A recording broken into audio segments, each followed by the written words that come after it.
Hello,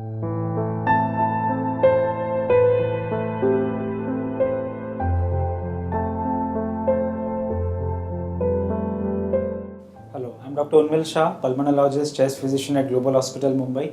कुछ patients को बलगम में खून आने का लक्षण रहता है। अगर कभी बलगम में खून आता है, 1 चम्मच हो या आधा ग्लास हो, वो कोई भी लक्षण निगलेक्ट नहीं करना चाहिए।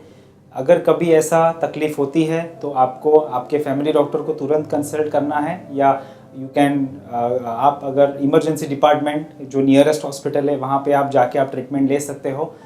सिंपल ब्रोंकाइटिस में भी कफ में या बलगम में खून आ सकता है, या फिर अगर कोई सीरियस बीमारी रहेगी या जैसे लंग कैंसर है या निमोनिया है तो उसमें भी कफ में खून आ सकता है। तो इसके लिए ये लक्षण कभी भी नज़रअंदाज नहीं करना चाहिए।